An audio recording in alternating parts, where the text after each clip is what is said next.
সম্মানিত সুধী, এ পর্যায়ে বক্তব্য রাখবেন বাংলাদেশ সরকারের সাবেক ঊর্ধ্বতন কর্মকর্তা, বীর মুক্তিযোদ্ধা, কবি জাহাঙ্গীর হাবিবুল্লাহ। বিসমিল্লাহির রহমানির রহিম। আজকের রেমিটেন্স যোদ্ধাদের নিয়ে এই অনুষ্ঠানের আয়োজন করেছেন আমার বন্ধু, এই প্রতিষ্ঠানের প্রতিষ্ঠাতা শাহজাহান আবদালী। তিনি একজন কবি, রম্য লেখক, দারুণ দুর্দান্ত ছড়া লেখেন, ছড়াকার।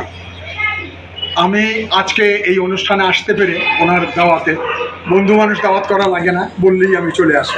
তো সেই হিসাবে আজকে এসেছি। আমার কাছে অপূর্ব লেগেছে একটা বিষয়, যে রেমিটেন্স যোদ্ধাদের নিয়ে এরকম কোনো অনুষ্ঠান বাংলাদেশে এ পর্যন্ত আমি শুনিনি, দেখি। এই অনুষ্ঠানের মাধ্যমে আমাদের যারা এই দেশ থেকে কেউ শ্রমিক হিসাবে যায়, বড় বড় প্রতিষ্ঠানে চাকরি করতেও যায়, এরা যারা যাচ্ছে তাদের যে শ্রম, অক্লান্ত শ্রম দিয়ে বিদেশ থেকে টাকা পয়সা রেমিটেন্স আমাদের দেশে পাঠায়, এদের এই রেমিটেন্স আমাদের দেশের উন্নয়নে যথেষ্ট কাজে আসে। এছাড়া আমাদের উন্নয়নের তেমন কোনো ব্যবস্থা নাই। কারণ আমরা এক সময় পাট রপ্তানি করতাম, চা রপ্তানি করতাম, চামড়া রপ্তানি করতাম, চিংড়ি মাছ রপ্তানি করতাম, ইদানিংকালে ইলিশ মাছও রপ্তানি করা হয়। তো এই সব রপ্তানির অর্থ দিয়ে আমাদের যে উন্নয়নের ধারা, তা পরিপূর্ণ করা সম্ভব নয়। আমাদের ছোট্ট একটি দেশ, অথচ 18 কোটি লোক সংখ্যা। অন্যান্য রাশিয়ার মতো অত বড় একটা দেশ, তার মাত্র 16 কোটি লোক সংখ্যা।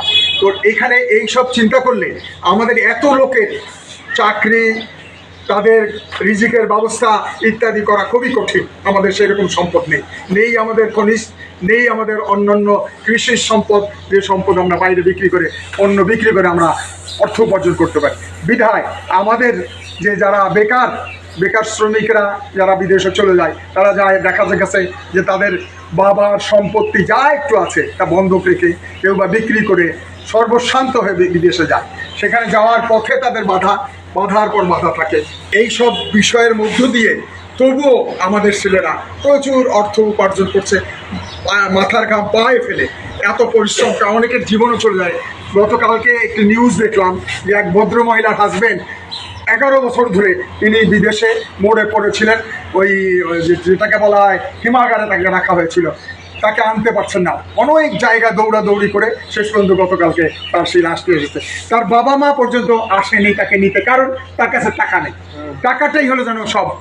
একটি ছেলে বিদেশে যে এসে কী করছে, কিভাবে থাকছে, এবং তার খাওয়া দাওয়া কী হচ্ছে না হচ্ছে, ওটা জানার দরকার নেই। পরিবার শুধু চায় পয়সা দাও, এবং সে তার জীবনটাকে একবারে বিপন্ন করে ফেলছে। কারণ একটি দেশে, বাইরের দেশে থাকলে সেখানে নানান রকম ব্যয়বহুল ব্যবস্থা আছে। ওই ব্যয় করে তারপরে কিছু টাকা সেভ করে সে দেশে পাঠায়, সেই টাকাটাও উপযুক্তভাবে খরচ হয় না। আর রেমিটেন্সের এই টাকাগুলো আগে আসতো হুন্ডির মাধ্যমে, বিভিন্ন লোকের মাধ্যমে। সেখানে তারা চালাকি করে ওই টাকার বিনিময়ে যে টাকা পেত বাংলাদেশে, সেটা দিত না, অনেক কমিয়ে বলতো যে এই টাকা এসছে। এখন ব্যাংকের মাধ্যমে আসে, গভর্নমেন্ট সেই ব্যবস্থা করেছেন, যার ফলে এখন টাকাটা বরং বেশি কিছু পাওয়া যায়। এই টাকা যদি আমাদের সরকারের এখান থেকে আয় হয়, এবং সেই আয় দিয়ে সরকার বিভিন্ন রকমের উন্নয়নমূলক কাজে নিজেদেরকে, আমাদের গভর্নমেন্ট তাদেরকে করতে পারে। এমন সময়ও গেছে যে আমরা অত্যন্ত দরিদ্রতর ছিলাম। আমাদের যেমন স্বাধীনতার পর, মুক্তিযুদ্ধের পরে আমরা স্বাধীনতা পেলাম, কিন্তু স্বাধীনতার পর দেখা গেল যে আমাদের কারো কাছেই কিছু নেই, হাওয়াতে হয়ে গেছিলাম আমরা। সেখান থেকে আস্তে আস্তে এই রেমিটেন্সের মাধ্যমে আমরা অনেক ডেভেলপ হয়েছি। আজকে ঢাকার উত্তরের দিকে তাকালে সেখানে গেলে মনে হয় না যে এটা আমি আমার দেশে আছি, একটা বিদেশের কোনো ইয়েতে আমরা অবস্থান গ্রহণ করছি। এই আজকের যে উন্নয়ন, এই উন্নয়ন কাদের দ্বারা? এই রেমিটেন্স যোদ্ধাদের জন্য। যেমন আমরা যুদ্ধ করেছি, আমরা 30 লক্ষ লোক আমাদের শহীদ হয়েছেন, মা বোনের ইজ্জত দিয়েছে, বিভিন্ন রকমের ঘর বাড়ি পুড়িয়ে রাস্তাঘাট সব ধ্বংস করে দেওয়া হয়েছিল। সেই পরিস্থিতিকে কাটিয়ে উঠে আমরা একটু দাঁড়াতে পেরেছি। এই দাঁড়াতে পারার মূল কারিগর হচ্ছে ওই যারা রেমিটেন্স এখানে পাঠাচ্ছে। আবদালি ভাই বলেছে, এই প্রস্তাবটা আমাকে খুব ভালো লেগেছে, যে আমরা এই ধরনের অনুষ্ঠান গ্রাম পর্যন্ত ছড়িয়ে দেবো এবং সেখানে আমরা চেষ্টা করব আগামী ইয়েতে যারা রেমিস্টেন্স যোদ্ধা আছে, রেমিটেন্স যোদ্ধা, তাদেরকে আমরা অনার করার জন্য পদক দেওয়ার চেষ্টা করব এবং উৎসাহিত করব, যাতে তারা সঠিকভাবে এই যে তারা যে কষ্ট করে ওখান থেকে এসছে আমাদের জন্য অর্থবিত্ত নিয়ে, এবং সেই লোকগুলোকে সম্মানিত করলে আরও লোকেরা এটার ব্যাপারে কোনো মনের যে হীনমন্যতা তা কেটে যাবে। এটা আমাদের সরকার এবার এই সরকার করতে চেষ্টা করেছেন। সেখানে ওই যে এয়ারপোর্টে একটা লাউঞ্জ করেছেন এবং আমাদের যারা আসছে বাইরের থেকে তারা যেন বসতে পারে, নাস্তা করতে পারে, এরকম একটা ব্যবস্থা, বিশ্রাম নিতে পারে তার ব্যবস্থা করেছেন। জানি না এটা কতদিন থাকবে, এটা যদি থাকে তাহলে সেটা ওই রেমিটেন্স যোদ্ধাদের জন্য একটা অনার করা হলো। আমি বলবো যে সরকারি থেকেও অনার করা উচিত, যে বেশি টাকা পাঠাচ্ছে তার জন্য সেই রকমভাবে ব্যবস্থা করা, তাকে সম্মানিত করা, তাকে যেমন যে ভিআইপি সিআইপি ইত্যাদি বানানো হয়, কিন্তু এদের তো কিছু করা হয় না। এরা মনে হয় যেন ভিখিরির মতো গেল আর ভিখিরির মতো চলে এলো, টাকাটা যে কোন দিকে কী হলো এর কোনো খবর নেই। যে বেশি টাকা পাঠাবে তার জন্য ব্যাংকে একটা ভালো নেয়, ট্যাক্স নেয়, গভর্নমেন্ট ট্যাক্স নিচ্ছে, তাকে একটা সম্মানিত করা উচিত সরকার থেকে। এবং সরকার যদি সেই সম্মানিত করে, অন্যেরা উৎসাহিত হবে, বহু লোক বাইরে যাবে, দেশের জন্য অর্জন করে নিয়ে আসবে অর্থ। এইখানে একটা কথা আছে যে আমাদের দেশের বেশিরভাগ লোক আমি দেখেছি আমাদের গ্রামের লেখাপড়া জানে না, কিচ্ছু জানে না, ভাষাই জানে না। সেই লোকেরা ওই বিদেশে যায়, পরিশ্রম করে, কিন্তু তাকে কত টাকা দিচ্ছে, যেটা ওই আমাদের ওই ভাইজান আগে বলেছে যে যেখানে পাওয়ার দরকার $1000 সেখানে আমাদের লোককে দিচ্ছে $200।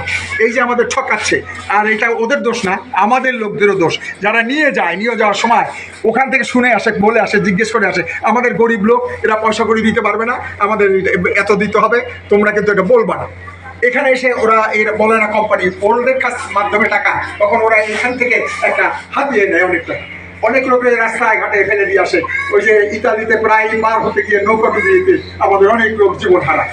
তো এই যে আমাদের এত পরিশ্রম, এত কষ্ট করে যে জীবন হারানোর মধ্য দিয়েও চেষ্টা থাকে, কেউ ভয় পায় না যে না আমি তো মরে যেতে পারি, নৌকা ডুবি হতে পারে, অ্যাক্সিডেন্ট হতে পারে, এই সবকে উপেক্ষা করে তারা দেশের জন্য, নিজের জন্য, জাতির জন্য কাজ করছে।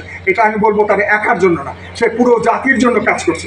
এই কাজটাকে সম্মানিত করা উচিত সম্মিলিতভাবে।